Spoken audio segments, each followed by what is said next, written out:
So the live action Percy Jackson series kind of failed. Let's talk about it. Hey there.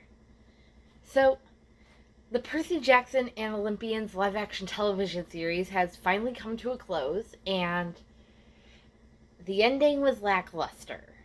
It was a good series, in my opinion, don't get me wrong. I still enjoyed it, but it lost its way around episode 4 or 5 and was like on a different continent by episode 8.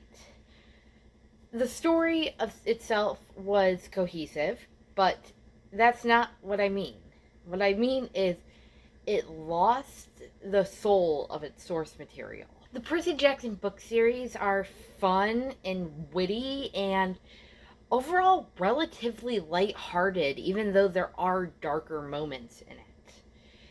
With this, though, you don't get that. There isn't as many humorous moments as you get farther and farther towards the end. They start to take everything very seriously, which just doesn't really feel like Percy Jackson to me. I found some of the changes quite enjoyable, especially Hades.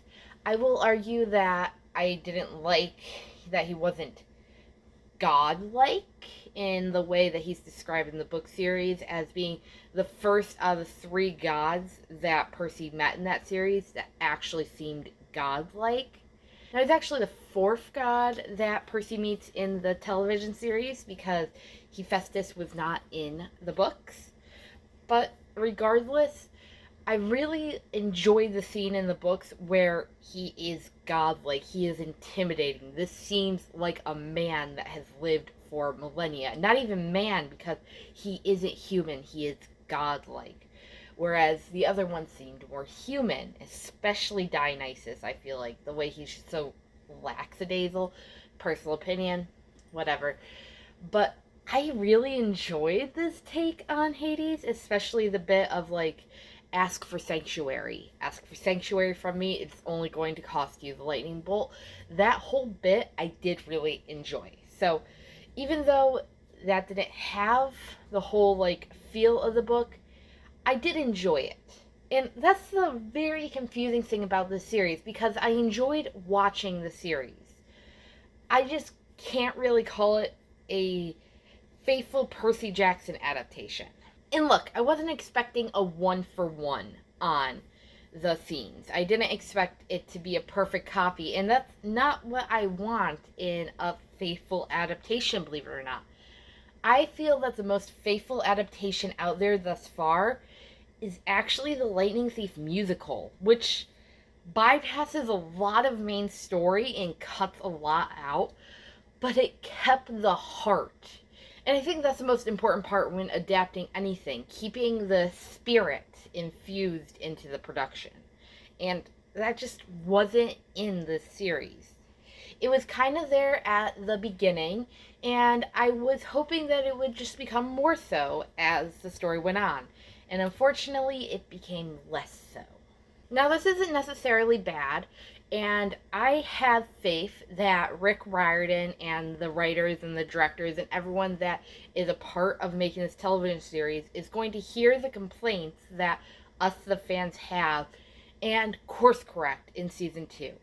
I want these kids to get to be kids because as the story went on, they stopped acting like children very quickly, and it's just not what I wanted in a Percy Jackson series. I wanted a Percy who was wondering if Hades' underwear was also made out of condemned souls. I wanted a Grover who said that all 3 of them drowned in a bathtub together. I wanted just those funny little moments.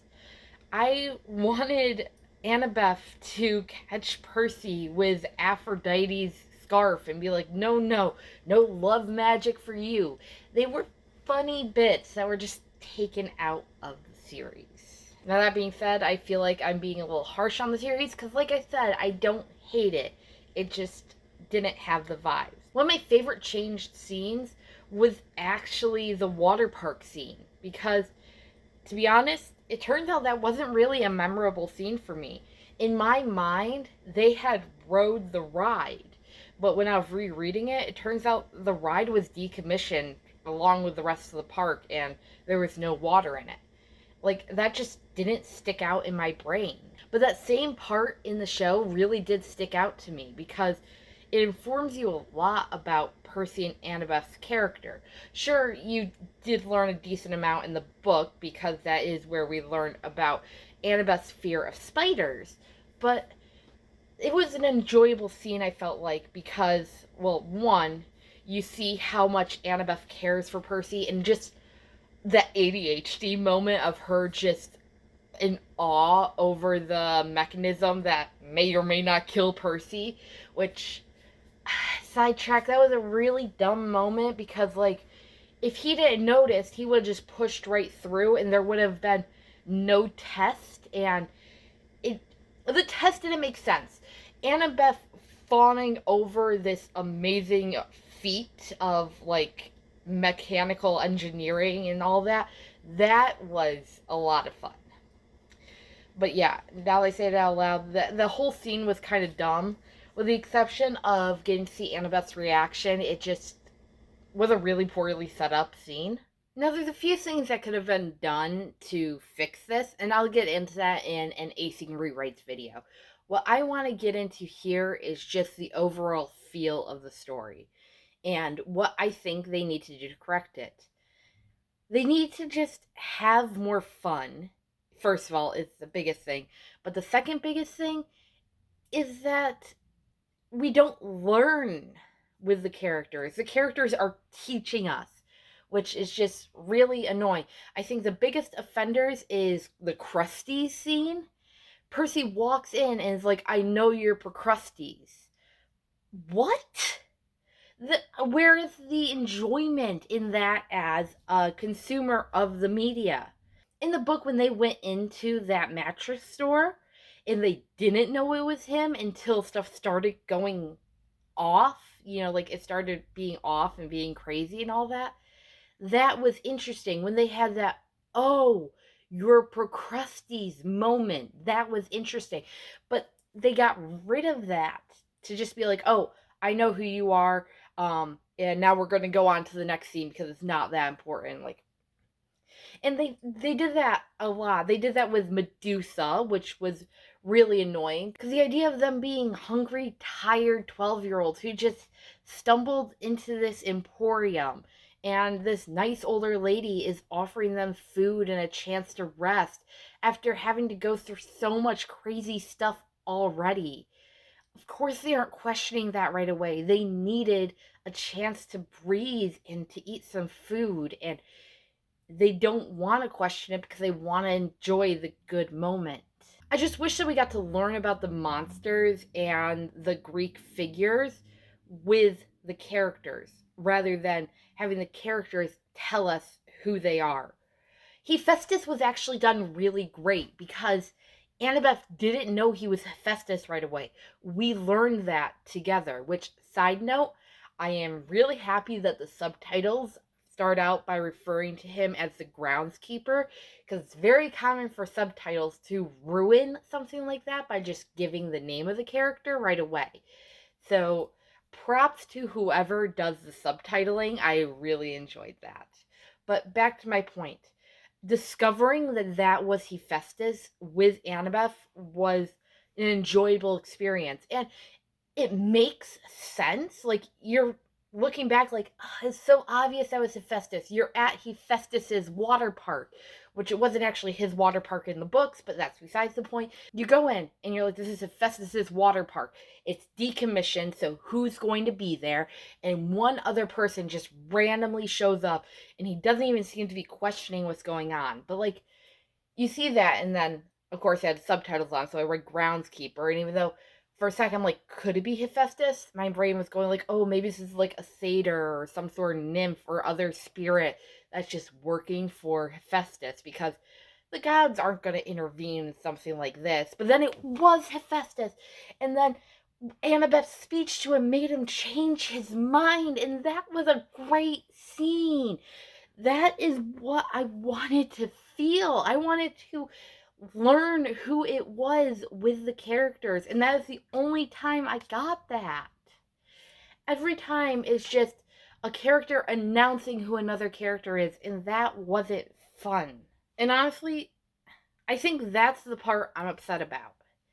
If I never read the books, I think I would have enjoyed it. I would have been kind of annoyed about the racing through some of the steps of the just announcing that's so and so, that's so and so. It feels like I'm being told stuff instead of learning stuff, which you really want to just learn stuff when you're watching a show, not just be told stuff. And also one little nitpick. I gotta get this one little nitpick out of the way, and I don't know where I would put it except in this video. So, the lightning bolt. Can we just talk about the lightning bolt real quick? Because it's specifically stated in the books that it doesn't look like a zigzag. Like, that's a defining feature, that it is not a zigzag. And what do they give us? They give us a freaking zigzag. All I can think about is in the Son of Neptune in the second series, how Percy has no memory whatsoever, but he looks at that statue of Jupiter and he just knows that it isn't right when he sees the zigzaggy lightning bolt. He's like, it doesn't look like that. And everyone's like, what are you talking about? And it's like, it doesn't look like that. Because it's a cylinder of pure energy. I knew it was coming because I saw the posters and all that, but I guess I was just hoping it looked like that in the promotional stuff, and that's not actually how the lightning bolt worked. But that is a pet peeve that I will be angry about. But you know what? I feel like I will always have a pet peeve about something because you know what? Nothing's perfect, and sometimes you'll have an issue with something, and this is my issue to complain about lovingly. The rest of the series, however, is mostly just complaints. It's a good series. I want to emphasize that this is an enjoyable series. Without the knowledge of the book, it is a solid C-rated show. Not the best, but enjoyable. But when you know what it could have been, that's when you get disappointed. And I really hope that all the creators that go into making this show hear what us fans have to say and pivot, because we need to have more fun when it comes to the Sea of Monsters. I want Percy and Annabeth to blast Chiron's awful music to get rid of the birds. I want to see George and Martha. I want those funny moments and I want those childish moments. That is what I want. And I'm really hoping that our pleads are heard, because this has the potential to be more than just a mediocre show.